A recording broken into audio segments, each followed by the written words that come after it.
Bon matin, bon matin. Donc, ça me fait plaisir ce matin de débuter, en fait, je dis débuter, on a débuté la semaine dernière, mais c'était un peu l'introduction, puis je veux recommencer ou commencer officiellement ce matin notre série qu'on a débutée la semaine dernière qui s'intitule « Sans filet ». Puis quand on a parlé de sans filet, l'expression sans filet, si on peut donner une définition de cette expression-là, c'est quoi? Travailler sans filet s'utilise à l'origine dans le monde du cirque et signifie exécuter un numéro d'équilibriste sans filet de protection.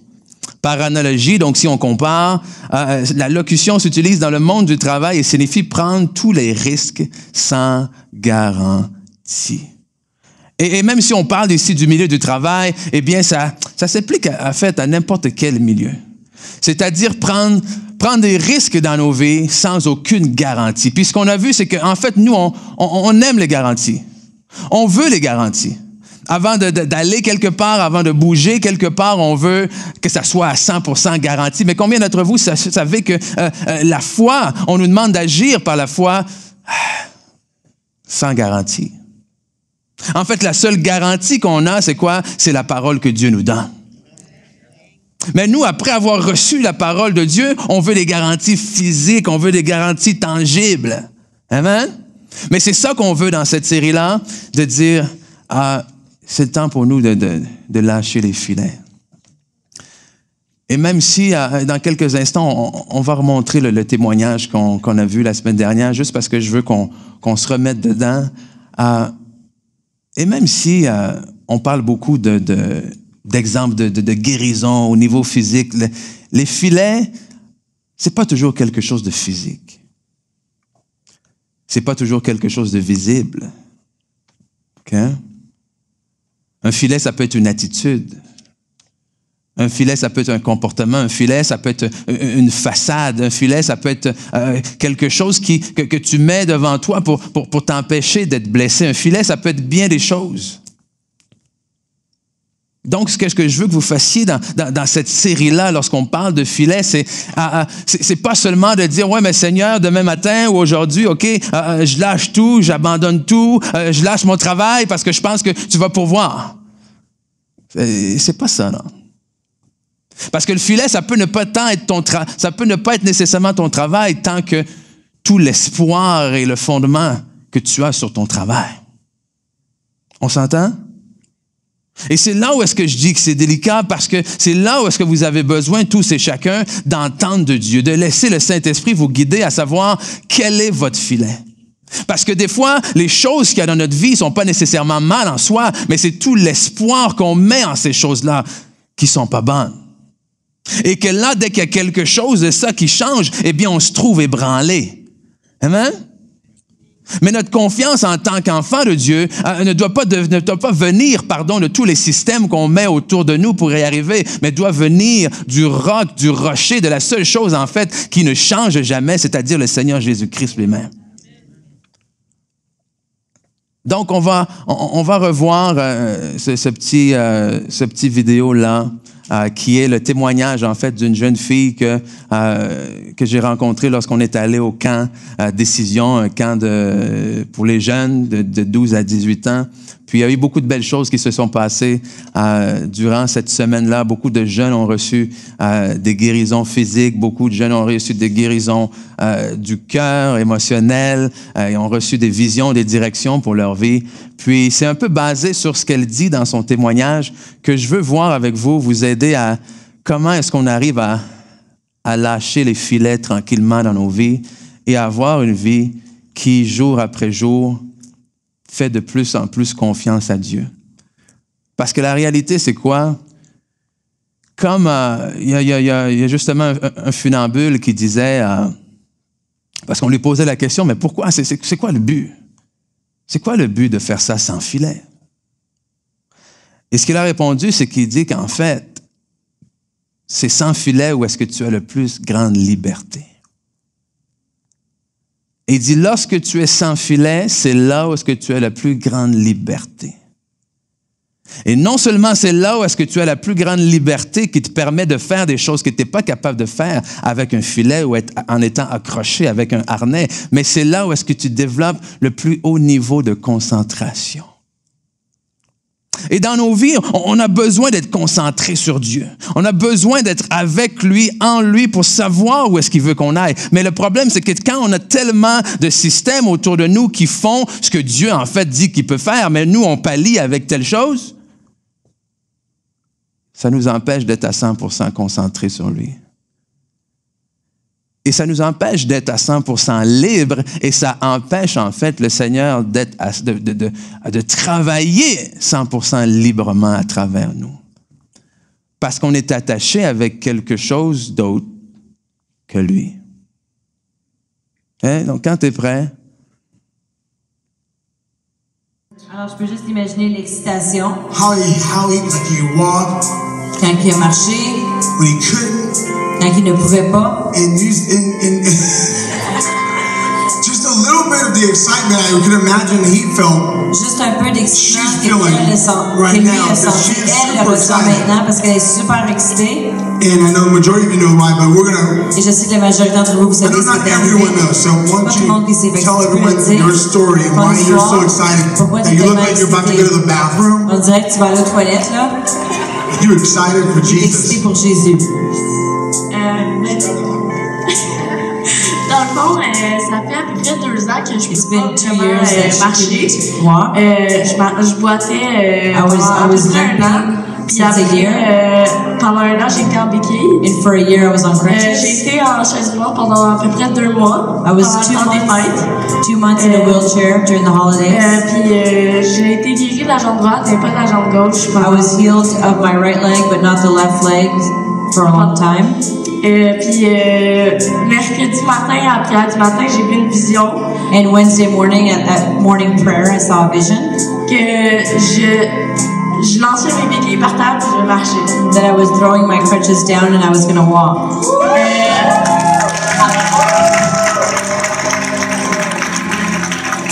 J'étais pas sûre si ça allait être vrai. I wasn't sure that it was really going to happen. Puis quand hier on a prié pour moi, And when they prayed for me yesterday, j'ai eu la conviction qu'il allait se passer I had quelque the chose. conviction that something was going to happen. Puis j'ai fait un premier pas. I took a first step. J'avais un peu peur parce que ma rotule a bougé un peu. I was a little bit scared because it was moving a little, Mais j'ai senti que ça replaçait. but I could feel it going back in its place. Puis c'est comme si j'avais 1 an à Noël puis que genre And I felt like a little kid at 1 year old at Christmas. que j'étais tellement excitée, I mais was en so même temps excited, and at the que same je time- commençais à marcher aussi. That I was starting to walk. Et je pensais que c'est comme si je renaissais puis que je recommençais à marcher. And it was almost like I was starting over to learn to walk. Puis Dieu a tellement fait des bonnes choses dans ma vie. And God did so many wonderful things in my life. J'ai découvert qu'il fallait que je guérisse mon cœur avant ma jambe. I had discovered that I needed healing in my heart before my leg.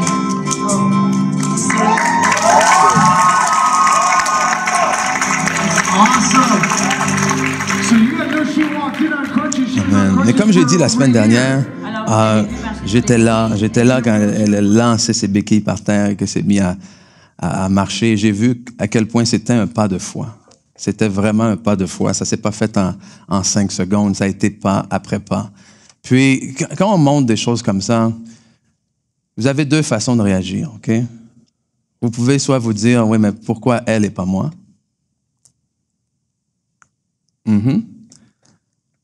Ou vous pouvez vous dire, si Dieu l'a fait pour elle, il peut le faire avec moi. Et quand on donne des témoignages, c'est ça le but. C'est pas le but de pointer du doigt, c'est pas le but d'essayer de trouver pourquoi ci, pourquoi ça, pourquoi... Non. C'est pour te donner espoir. C'est pour te donner espoir que ça soit physiquement, mentalement, émotionnellement, que tu as besoin de Dieu. Il est là encore aujourd'hui. Amen. Il fait encore des choses aujourd'hui. Puis, qu'est-ce qu'elle a dit? Une des premières choses qu'elle a dit que je veux voir avec vous aujourd'hui, c'est qu'elle a dit qu'elle avait une vision. Et c'est le sujet de mon message aujourd'hui. trouvez votre vision. Et on peut se dire, oui, mais OK, tu veux que j'aie une vision? Comment je fais pour avoir une vision? Et j'ai malheureusement pas pu parler avec elle encore depuis étant à l'extérieur, en vacances avec sa famille et tout. Donc, je sais pas quelle est la nature même de la vision qu'elle a reçue.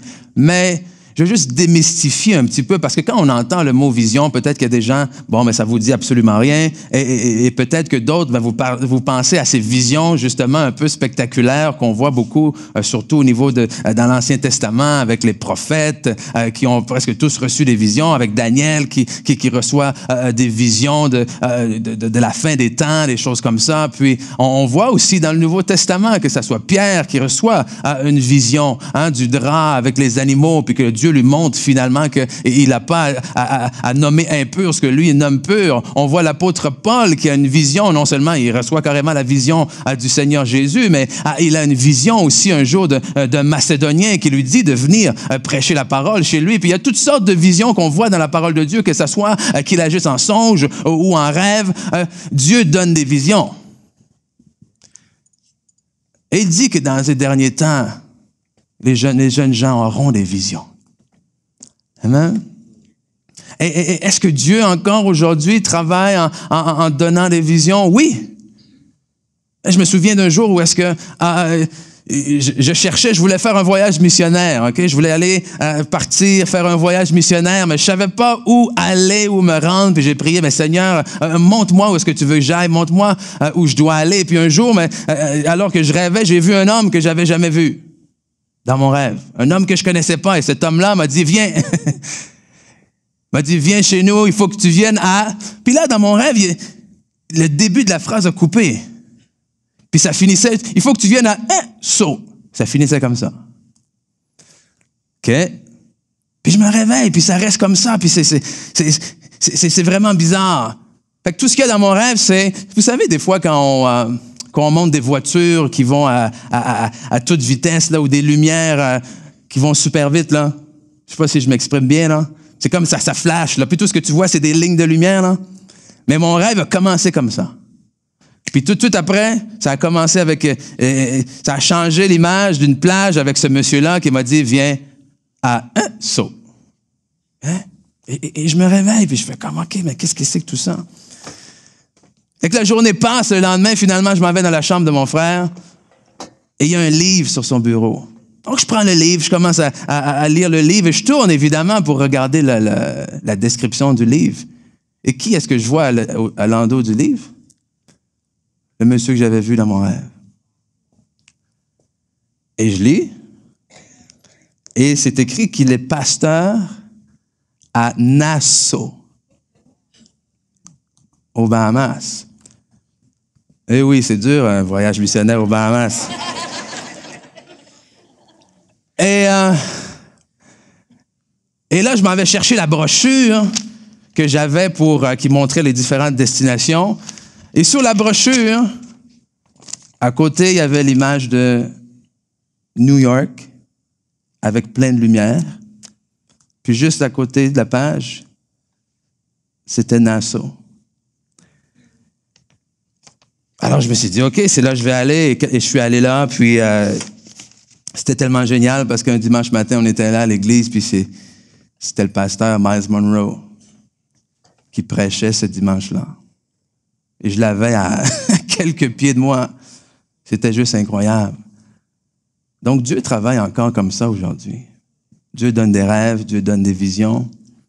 Mais malgré ça, je tiens quand même à dire, et c'est pas contradictoire avec ce que je dis, je vais vous expliquer, ne courez pas après les visions. Dans le sens, ne courez pas après les visions spectaculaires. De chercher absolument à ce que Dieu vous parle en rêve. Pourquoi? Parce que tout rêve ne vient pas nécessairement de Dieu. Et lorsqu'on court après les visions et qu'on cherche le spectaculaire, premièrement, on risque de passer à côté du surnaturel. Parce que Dieu n'est pas un Dieu qui travaille toujours en spectaculaire. Vous savez, des fois, il peut être ce vent impétueux, mais des fois, il peut être cette douce brise. Donc, si on court toujours après les feux d'artifice, on risque de ne pas entendre la douce brise. Amen? Donc, pourquoi est-ce que je dis trouver la vision? C'est pas de courir après une vision spectaculaire, Dieu donne-moi un rêve, Dieu donne-moi ci, mais c'est surtout la vision qu'on appelle cette image d'un avenir préféré.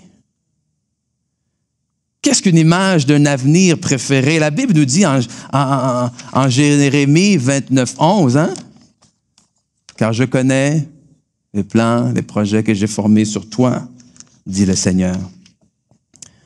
Ce sont des projets de paix et non de malheur afin de vous donner un avenir et de l'espérance. C'est qu'en fait, pour chacune de nos vies, Dieu a une vision. Mais je vais aller plus loin que ça. C'est quoi l'image d'un avenir préféré? Vous savez, lorsqu'on regarde des émissions, par exemple, de rénovation, hein? Est-ce qu'il y a des gens qui regardent ça? Oui, messieurs, je vous vois vos mains levées, là. N'ayez pas honte. Ce qui me fascine tout le temps, moi, c'est de voir le avant et le après. Il y a des moments où est-ce que tu n'as aucune idée. Tu peux même pas t'imaginer comment est-ce que ce avant-là peut donner ça. Il y en a certains que tout ce qu'ils font, c'est un petit peu de rénovation par-ci, par-là, mais il y en a d'autres que tu rentres, la maison est à moitié en train de tomber par terre et tu ouvres la porte, il y a des rats qui se promènent dans la maison, il y a toutes sortes de choses, puis tu te dis, « Hey, OK, mets la clé, va chercher une autre maison. » Mais il y a quelqu'un qui entre dans cette maison-là, puis qui regarde, puis pour une raison que tu ne comprends pas, dit « Wow! »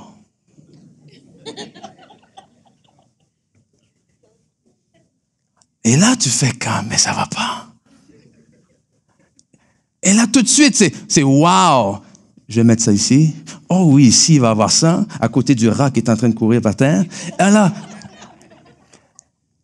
mais cette vision, cette image d'un avenir préféré, c'est exactement comme ça dans nos vies. Parce que des fois, ce que Dieu nous dit ou ce qu'on aimerait est tellement loin de la réalité actuelle.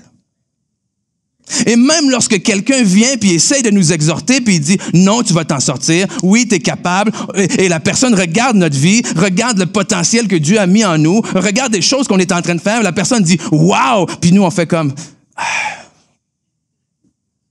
comment est-ce que ça va arriver? Et on ne voit pas comment ça peut finir par donner ça.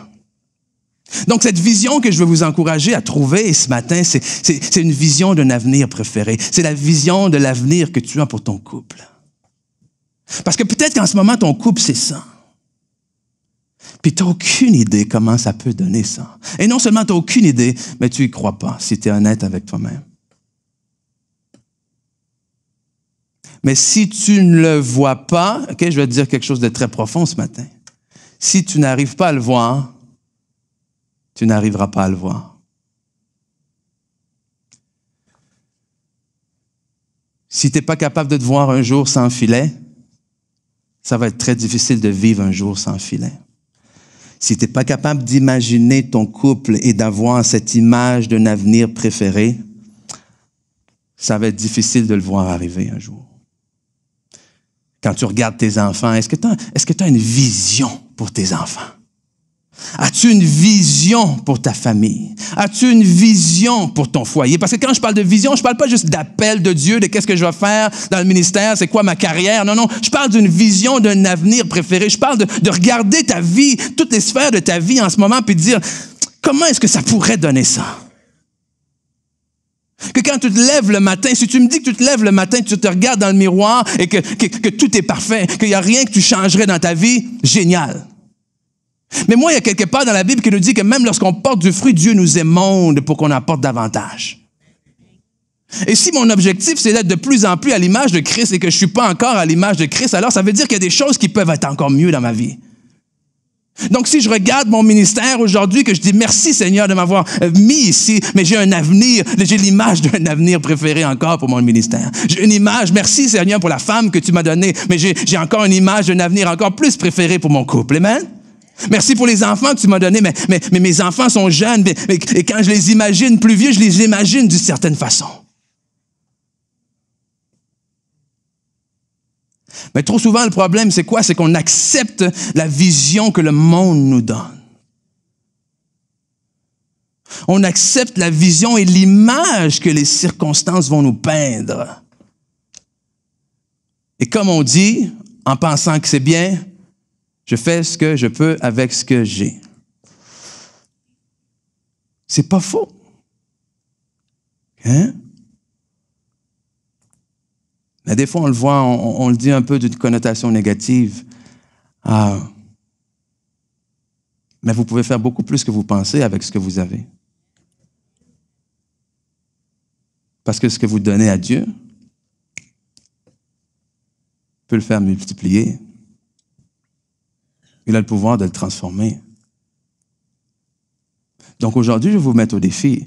Avez-vous une vision? Avez-vous une vision?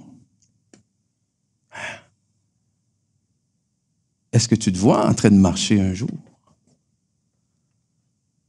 Est-ce que tu te vois heureux un jour de revenir à la maison? Que c'est pas pénible à chaque fois que tu ouvres la porte et que tu te dis que tu n'es pas toujours en train d'appeler puis de dire que tu dois rester plus longtemps au travail parce que ça ne te tente pas de revenir à la maison, en fait. Est-ce que tu te vois un jour avoir une relation différente avec tes parents, une relation différente avec tes enfants? Ou est-ce que tu prends seulement l'image que tu as aujourd'hui puis que tu essaies de travailler avec cette image-là? Trouvez votre vision. Comment on trouve cette vision? Eh bien, on va s'inspirer de l'histoire d'une femme dans la parole de Dieu. Une histoire que ceux qui sont à l'Église depuis un certain temps, vous avez sûrement entendu à plusieurs reprises.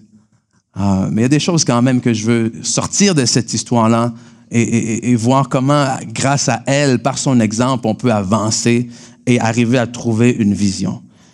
Donc, en Marc, chapitre 5, on va lire ensemble des versets 25 à 34. On voit l'histoire d'une femme qu'on appelle la femme avec la perte de sang. Okay? Or, verset 25, il y avait une femme atteinte d'une perte de sang depuis 12 ans. Elle avait beaucoup souffert entre les mains de plusieurs médecins. Elle avait dépensé tout ce qu'elle possédait et elle n'avait éprouvé aucun soulagement, mais était allée plutôt en empirant. Ayant entendu parler de Jésus, elle vint dans la foule par derrière et toucha son vêtement, car elle se disait, « Si je puis seulement toucher ses vêtements, je serai guérie. » Au même instant, la perte de sang s'arrêta et elle sentit dans son corps qu'elle était guérie de son mal. Jésus connut aussitôt plutôt, en lui-même qu'une force était sortie de lui et se retournant au milieu de la foule, il dit, « Qui a touché mes vêtements? » Ses disciples lui dirent, « Tu vois la foule qui te presse et tu dis, qui m'a touché? » Et il regardait autour de lui pour voir celle qui avait fait cela. La femme, effrayée et tremblante, sachant ce qui s'était passé en elle, vint se jeter à ses pieds et lui dit toute la vérité. Mais Jésus lui dit, « Ma fille, ta foi t'a sauvée, va en paix et sois guérie de ton mal. » Le premier point, comment trouver sa vision, je dis, le premier point, c'est très simple. Oser rêver. Et pourquoi je dis oser rêver? C'est parce qu'en réalité, trouver sa vision, si vous êtes honnête avec vous-même, elle n'est pas si loin que ça, votre vision. Elle est quelque part là. Mais des fois, on n'ose juste pas rêver à ça. Si on parle encore de rénovation, il y a cette émission, je dis, je connais tous, qui s'appelle C'est quoi ton plan? Okay? Si je me souviens bien, si je me trompe pas, là, avec Décore ta vie, c'est quoi ton plan? Il présente 3 plans, n'est-ce pas? Puis 3 plans de 3 designers différents et la personne doit choisir le plan qu'elle préfère. N'est-ce pas? C'est bien ça, oui? Ma femme n'est pas là pour me corriger. Et évidemment, même si je ne suis pas toujours d'accord avec le plan qu'ils choisissent, chaque personne choisit le plan qu'il préfère. Ils choisissent le plan qu'ils trouvent le plus beau, ou le plan qu'ils pensent qui va les servir le mieux dans cette situation-là, dans qu'est-ce qu'ils ont besoin chez eux. Amen? Et on se dit, ben oui, j'ai jamais vu quelqu'un dire, en fait, tu sais, des fois, tu les vois hésiter, puis c'est toujours la même chose, là.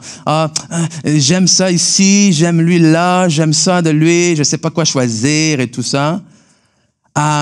Mais j'ai jamais entendu quelqu'un dire, c'est vraiment lui le plus beau, je préfère lui, mais je vais choisir celui-là.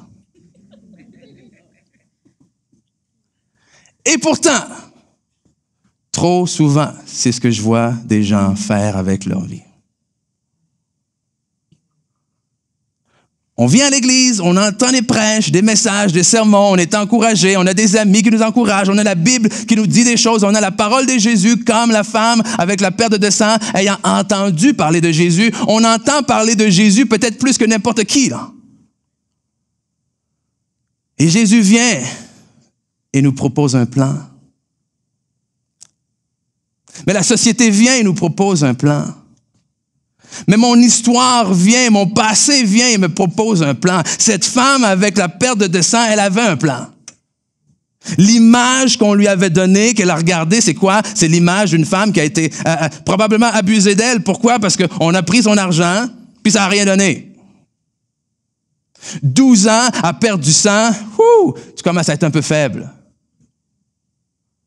Et là, on te parle de, t'es faible, t'es seul, t'as plus d'argent, t'es isolé, mais t'entends parler de Jésus et le plan qu'il te propose, c'est quoi? C'est un plan où est-ce que tu es guéri, ta vie est restaurée. C'est quoi ton plan?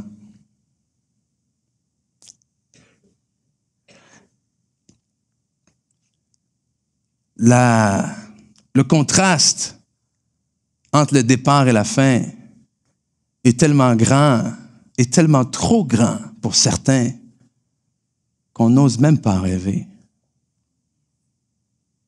Parce que peut-être que comme cette femme, vous avez été souvent déçus. C'est pas comme si elle n'avait pas essayé, là, d'aller mieux. Elle est allée voir les médecins. Elle a payé ce qu'il fallait. Mais à chaque fois, écoute, si à chaque fois déjà, t'étais pas guéri, c'est une chose. Mais la Bible dit ici qu'à chaque fois, c'était pire. Et peut-être que vous êtes là, puis c'est le genre de choses qui vous est arrivé. Vous avez essayé de faire confiance à telle personne, mais à chaque fois, c'est pire. Vous avez essayé de croire en telle situation, mais à chaque fois, non seulement ça vous a déçu, mais c'est pire. Et là, juste le fait d'avoir cette vision, juste le fait d'imaginer quelque chose de plus beau, c'est vrai là.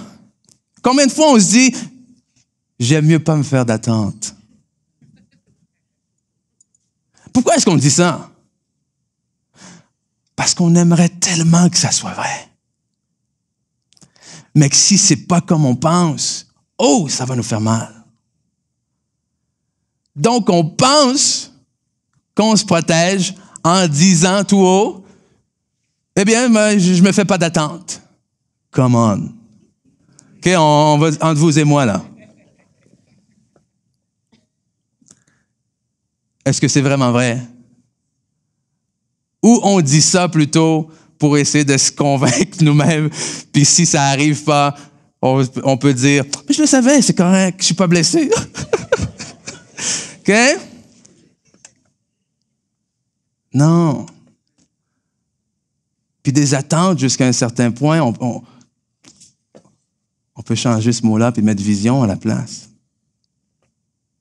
T'sais? C'est pas juste des attentes égoïstes que la situation va tourner comme je veux, c'est non, quand je pensais à cette situation-là, j'avais une vision. J'avais l'image d'un avenir préféré. Il y avait une façon dont je voulais que ça se passe. Alors, la première chose, c'est juste d'oser rêver. Puis oui, ça fait mal. Pourquoi? Parce que ça vous rend vulnérable. Pourquoi? Parce que sans filet, c'est quoi? C'est sans garantie. La seule garantie que vous avez, c'est la même garantie que la femme, elle avait. Ayant entendu parler de Jésus. Est-ce qu'il y a des gens qui ont déjà entendu parler de Jésus ici? OK? Fait qu'allez voir ce que Jésus dit à propos de votre vision. Allez voir ce que Jésus dit à propos de l'image de l'avenir préféré que vous avez pour votre foyer. Puis osez rêver, pas basé sur vos propres désirs, et osez rêver basé sur la parole de Jésus. Parce qu'ensuite, il va falloir affronter les obstacles. Et je dis bien affronter les obstacles. Parce qu'au cas où vous ne le saviez pas encore, il va y avoir des obstacles. Pour une raison curieuse, il y a toujours quelque chose qui se place entre nous et notre vision. Et des fois, on pense tout simplement que ces choses-là vont se tasser. Et des fois, écoute, des fois je parle avec ma femme. Oui, des fois je parle avec ma femme. Et je lui pose une question très simple, OK? Du genre, est-ce que tu veux aller souper, on va dire, est-ce que tu veux aller souper jeudi soir? Est-ce que tu aimerais qu'on aille souper au restaurant jeudi soir? Et là, elle m'a dit, ben, est-ce qu'on va avoir une gardienne pour jeudi? Est-ce qu'on a assez de sous? Est-ce que ça va rentrer dans le budget? Ben, c'est parce que là, finalement, je travaille jeudi et il faut que je finisse avant, donc il faut que tu me dises que... Et là, je l'écoute parler. Et finalement, je lui dis, mais tu n'as toujours pas répondu à ma question. Ma question est simple. Veux-tu aller souper au restaurant jeudi? Je t'ai pas demandé tout ce que ça prenait pour qu'on puisse aller souper. Je t'ai demandé, veux-tu aller souper au restaurant? Hein? Donc, la réponse est oui ou non. Hein? Et ça me fait rire à chaque fois. Mais combien de fois est-ce qu'on fait ça? N'est-ce pas? Veux-tu être guéri? Oui, mais l'homme sur le bord de la piscine. Veux-tu être guéri? Oui. Il n'a même pas dit oui. C'est comme, mais il y a un ange qui passe une fois de temps en temps, puis je suis jamais là, puis je suis pas assez vite. Non, c'est pas ça que je t'ai demandé. Hein? Parce que des fois, la critique que peuvent recevoir les personnes un peu qu'on qualifie de rêveurs, c'est qu'ils ne voient pas la réalité. C'est qu'ils ne pensent pas aux choses puis qu'ils ne voient pas les choses. Non. On est très conscient de ce qui se passe. Il y a une différence. La différence, c'est que la majorité des gens vont examiner les obstacles et à partir de ces obstacles, vont décider ce qu'ils sont capables de faire. Okay? Mais celui qui a une vision part de la vision et une fois qu'il a déterminé qu'est-ce qu'il voulait faire et quelle était sa vision, il regarde, mais comment est-ce que je vais tasser les obstacles pour y arriver? C'est tout à fait différent. Si vous commencez par les obstacles, vous n'arriverez jamais à l'image de votre avenir préféré. Pourquoi? Parce que votre avenir va être déterminé par les circonstances. Parce que si c'est ce que cette femme-là avait fait, elle ne serait jamais allée vers Jésus. Et je dis affronter les obstacles. Pourquoi? Parce que la foule ne s'est pas tassée devant elle. Là.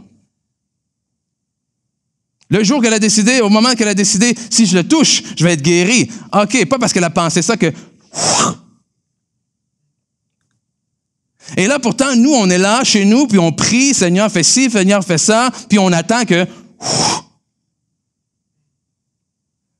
d'un claquement de doigts, d'un seul coup, tous nos obstacles s'en vont. Puis quand on affronte un mur, oui, mais Seigneur, pourquoi? Oui, mais tasse-le. Affronter les obstacles. Parce que du jour où tu t'es assis là, puis que tu as dit, voici la vision que j'ai pour mon couple.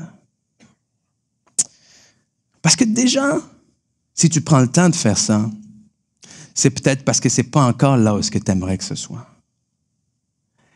Mais du jour où tu l'as établi dans ton cœur, du jour où peut-être que tu l'as écrit sur papier, qu'est-ce que tu voulais? De là, il va falloir que tu reviennes ici, puis tu traverses jusque là. Et il va falloir que tu sois prêt à affronter ce qu'il y a ici pour arriver jusque là. Parce que malheureusement, c'est là qu'on perd beaucoup de gens. C'est là que beaucoup de gens perdent la foi. C'est là que beaucoup de gens disent que ça ne fonctionne pas. Parce qu'on part avec une belle vision, une très belle vision, mais on croit que parce qu'on a une vision... écoute, pas simplement le fait que tu as une vision va s'accomplir comme ça, là. J'aimerais.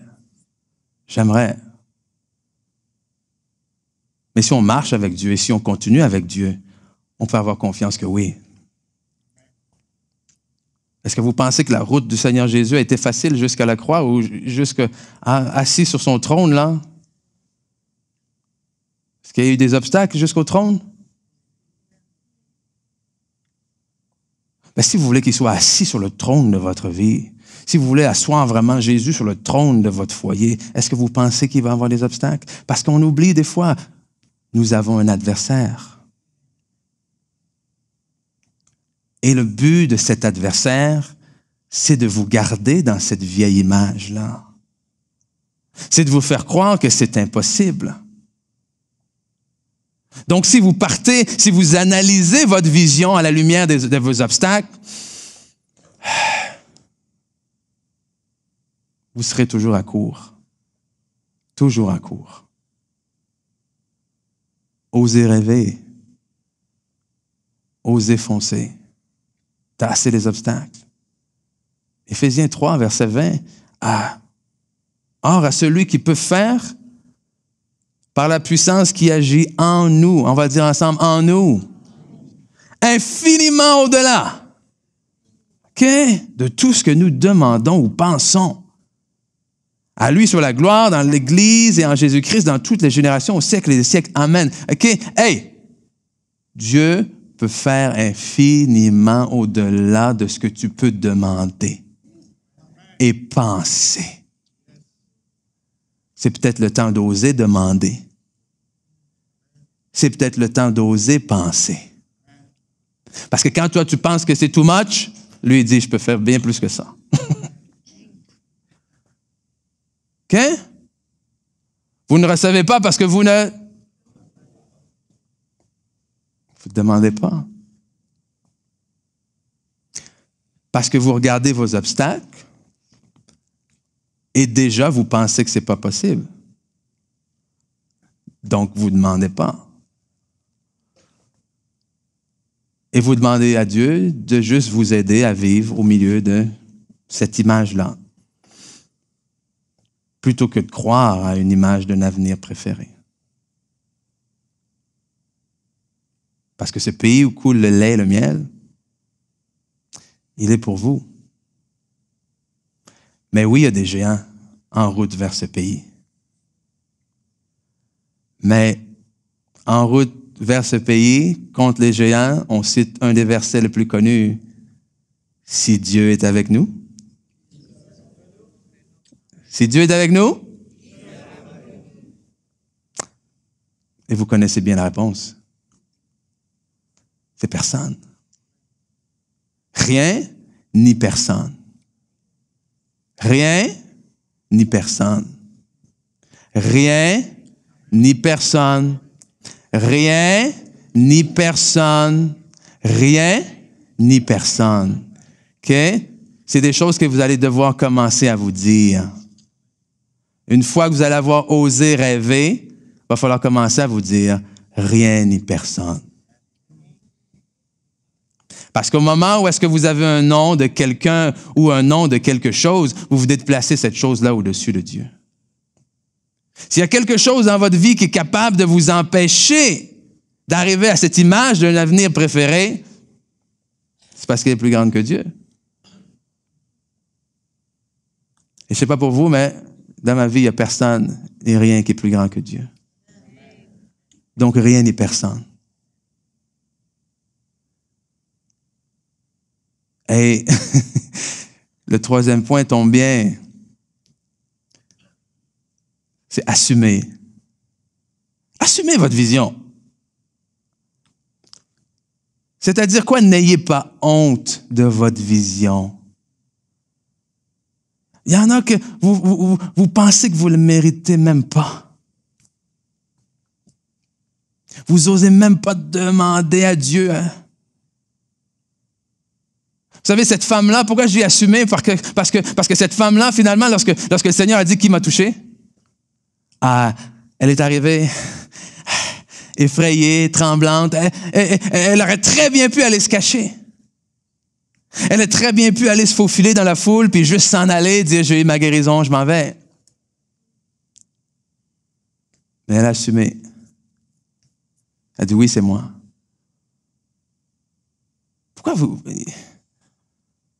Pourquoi avoir honte de vouloir que sa vie soit meilleure?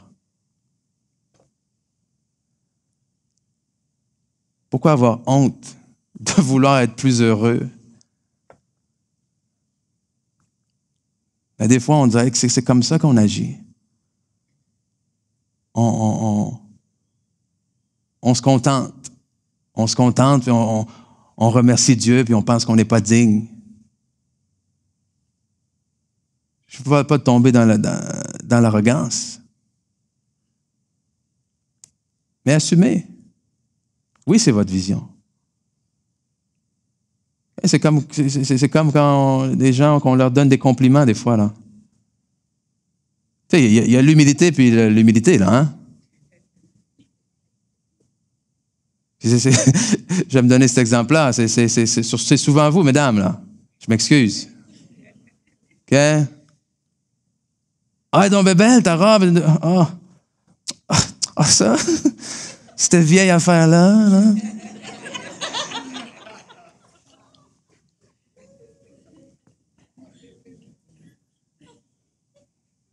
Ouais, je savais pas trop quoi me mettre, là. Bah, ça fait longtemps que ça traîne dans mon garde-robe. Je vais vous dire quoi dire la prochaine fois.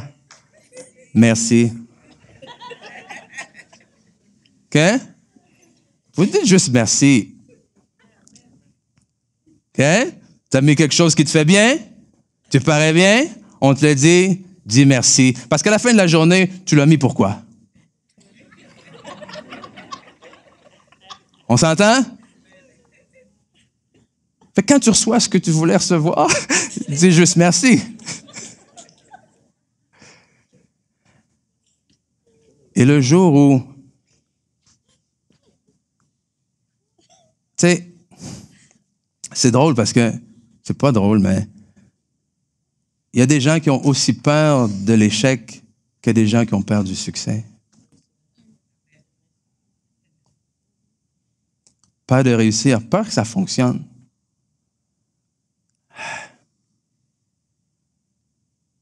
Et c'est d'avoir honte d'être, par exemple, je ne sais pas, la première personne dans ta famille qui sort avec un diplôme. Qu'est-ce que les autres vont penser de moi? C'est d'avoir honte d'être la première personne dans ta famille qui n'est pas alcoolique.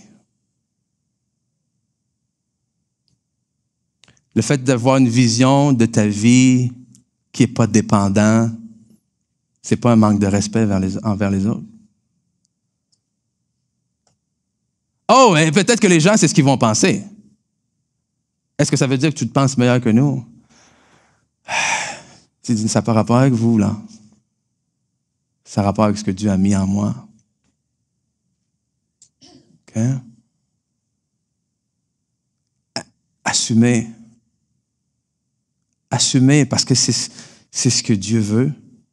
Dieu veut que vous mangiez les meilleurs fruits du pays. Mais on est là et encore, il nous les donne, puis, oh, je suis pas digne. Et par désir d'humilité, on dit, non, Seigneur, je les veux pas, ces fruits-là. Donne-moi ceux qui viennent d'être passés date. On rit pourquoi? On rit parce que c'est ridicule. Mais pourquoi est-ce qu'on a cette attitude-là avec les bénédictions que Dieu nous donne? Non, on ne s'enorgueille pas, puis on ne se met pas au-dessus. Mais si Dieu t'appelle son enfant, c'est parce que tu es son enfant. Si Dieu t'appelle héritier, c'est parce que tu es héritier. Et si Dieu te dit que tout ce qui lui appartient t'appartient, c'est parce que tout ce qui lui appartient t'appartient. Et s'il dit, tu peux tout par celui qui te fortifie, ça veut dire que tu peux tout. Amen. Allez, on va se lever ce matin, si vous voulez bien.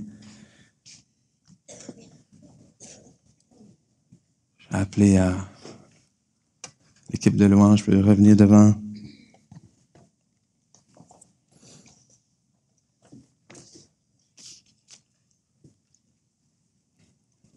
J'aimerais qu'on aille voir ensemble en Hébreux, chapitre 12. Hébreux, chapitre 12, parce qu'on a parlé de vision aujourd'hui, mais savez-vous que Jésus aussi avait une vision? OK? Jésus aussi avait une vision. Et en Hébreux, chapitre 12, versets 1 et 2. Nous donc aussi, puisque nous sommes environnés d'une si grande nuée de témoins, rejetons tout fardeau et le péché qui nous environne ou nous enveloppe si facilement. Et courons avec persévérance dans la carrière qui nous est ouverte, ayant les regards sur Jésus, le chef et le consommateur de la foi. Et c'est ce que je veux souligner.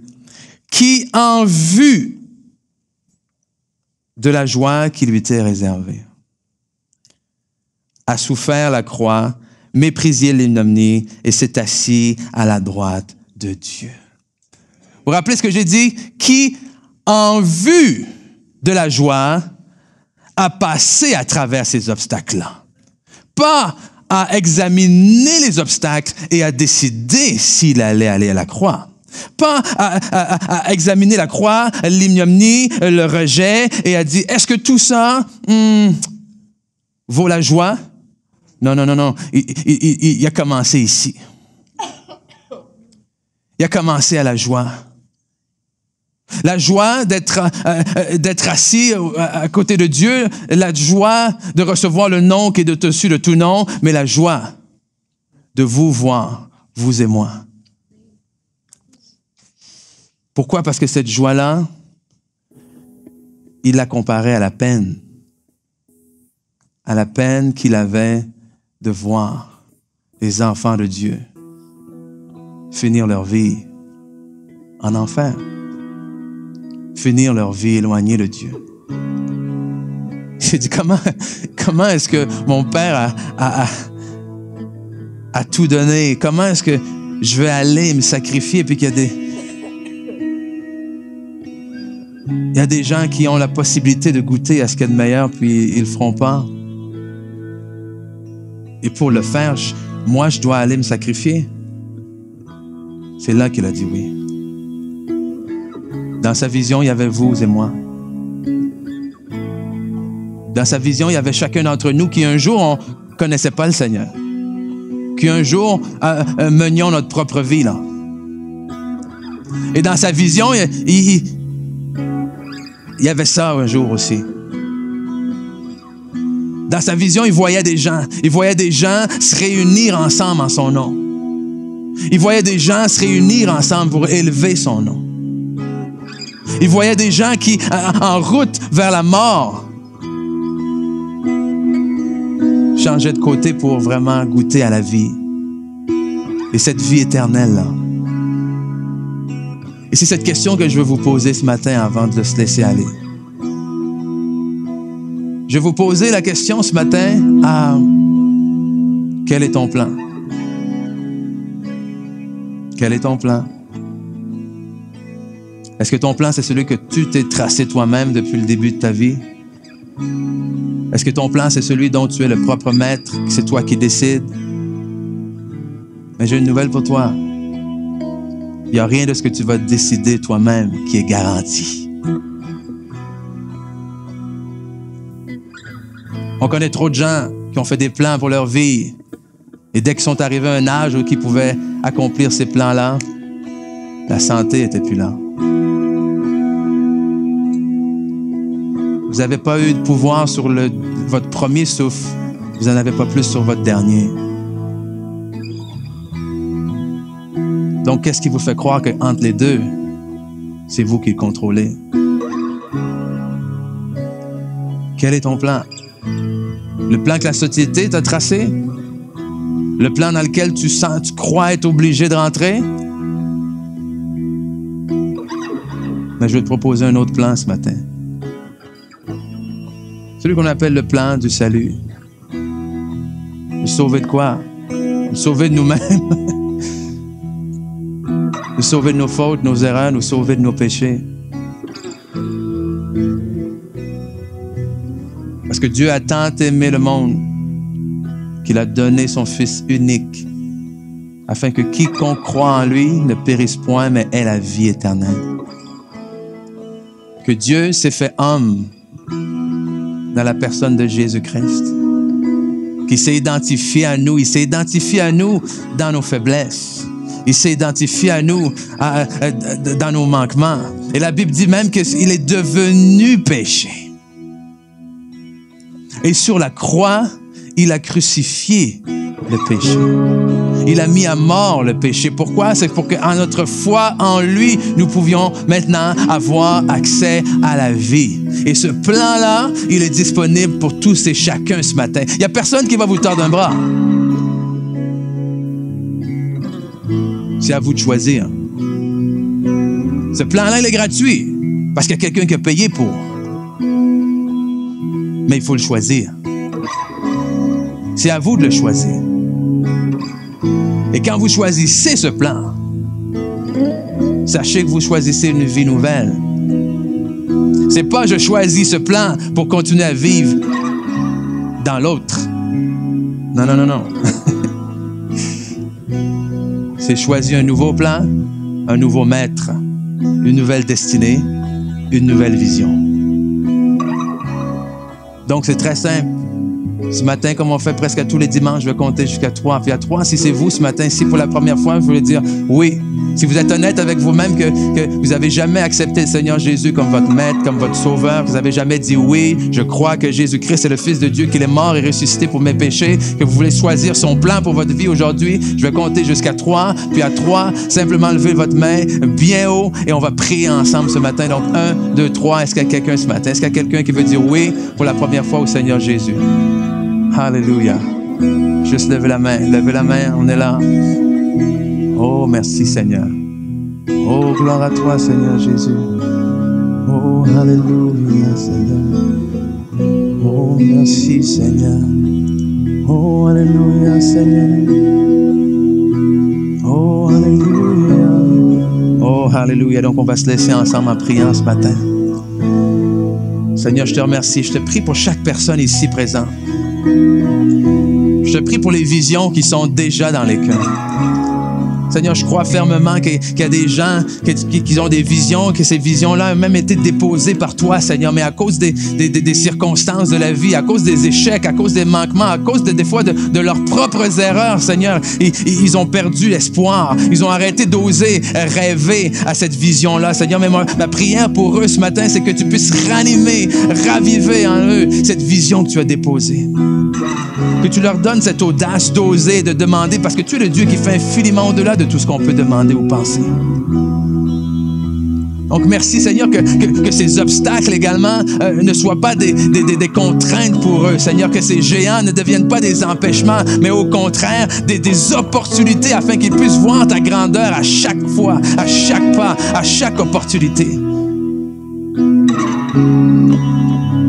Et je prie également, Seigneur, qu'on soit une église, que j'ai des gens devant moi qui vont lever la tête,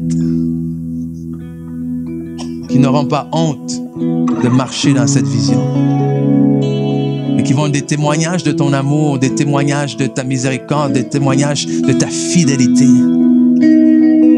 Alléluia. Donc, merci, Seigneur.